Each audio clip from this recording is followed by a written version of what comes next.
All right, here we go. One of my heroes is in the building. Ken Shamrock, former UFC champion, WWF Intercontinental Champion, WWF World Tag Team Champion, the world's most dangerous man. Welcome to Vlad TV. Man, I appreciate it, man. Thank you. I appreciate your support, brother. Oh, man, long time supporter from UFC 1, actually. Oh, back when it was like literally no rules. You kick a guy when they're down, everything. Oh, yeah. I remember I got the VHS tape at Blockbuster. That's how I watched it. I didn't get the pay-per-view. The only way you could get it was going to the adult section.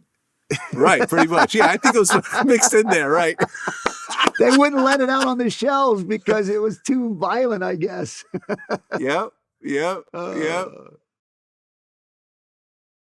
Well, this is your first time here, so I want to start in the very beginning. So you were actually born on an Air Force base. Yes, in Warner Robins. Yes. Okay. And, well, your mom was actually a waitress and a dancer. Is that correct? Yeah, especially back in them days, a go-go dancer was, I guess you can kind of put it towards a, stripper kind of back in those days. And she had 3 kids. We were just a year apart, very young, 5, 6, 7 years old. She was trying to raise us, support us. And she was probably only 17 when she had her first kid. I was 19 or 20 when I was there and I was a kid. Probably 24 when things started to get out of control, where we were running around pretty much on our own all the time, and she was still trying to work, no support. So yeah, it was a rough start. Okay, and I guess your dad left the family when you were 4? I couldn't tell you because I don't remember him, but I did meet up with him when I was 45 years old. I believe I got to finally meet him because my second oldest brother actually hunted him down later in life, and just got to meet him. And he had recently, in the last 2 years, passed away, but I got to meet him. And so it was, after you hear stories from both sides, it's always one-sided when one person's telling it. So I kind of got where he was coming from. So we got to mend it, but I already had a father. And so I just made it really clear to him that, this is how things worked out and they're not changing. And so he was okay with it. Well, after your biological dad left, your mom got remarried, right? Yeah. And then you guys moved to Napa. Oh yeah. From Georgia, from southern Georgia to this middle class area where we were in the ghetto.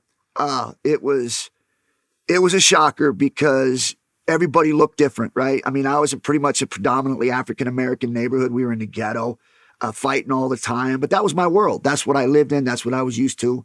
Then we move away at a young age, and now all of a sudden in this middle class area, we got our own beds, we got a nice house, we got food, we got toys. Everything seems to be good except for the culture. We just weren't used to it, and we were pretty violent. So needless to say, because we were different, being that young and a kid at that age, when someone, at least the kind of kids we were, if somebody started to make fun of you, you just beat them up. And so that didn't go well in school, and I got suspended quite a bit, got in lots of trouble, hung out with the wrong crowd, and eventually ended up gotten stabbed at 10 years old, ended up in juvenile hall. Okay, let's talk about that for a second. So you ran away from home when you were 10, right? Yes. Yeah, well, actually, I ran away about 9, or my first time running away, I was a little bit younger, but it was kind of just running away for the day. But when I really ran away at 10 years old and I was living out of a car, that was at 10.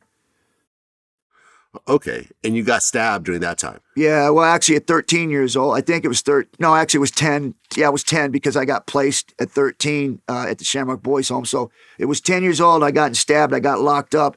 I went into placement. My very first time going into placement, I was 10.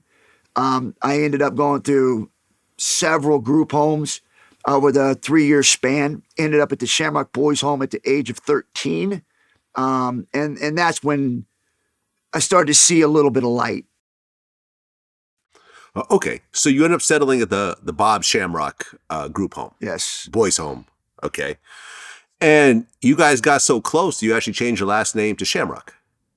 Yeah, it was Yeah, it was kind of one of those things that grew into that because when I got there, obviously with the way that I was raised, I was fighting all the time. Even when I got to the group home, I think it wasn't more than a day or two I was in a fight.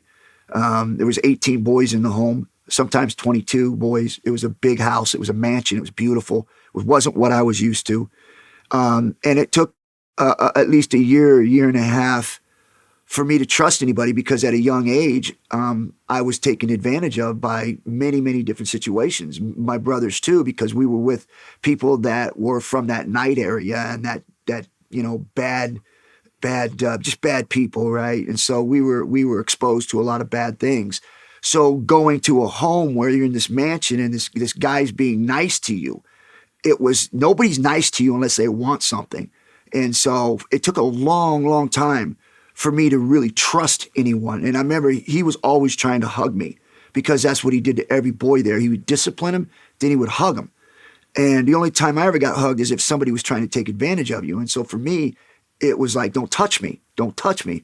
And so it was probably, I would say, a year and a half before I really started to let go and really start to care for someone, like literally have somebody care for me and me care for them. And so that's when I really believed that, and it all came through sports. It was because I was successful at sports. I was able to give away from the bad crowd because I started to become important. I became relevant because I was good at football, because I was good at wrestling. And because I was good at that stuff, people wanted to help me get good grades because I was in special ed, because I didn't have an education. I didn't go to school when I was a kid. The first time I actually went to a school on a regular basis was my freshman year. And so I went in there behind and I had to go into special ed. And of course, that caused fights because kids would kind of make fun. And it was like, hey, wrong dude. Don't make fun of this one. But again, like I said, all those things that played a role into me being able to turn the corner and start looking at life differently.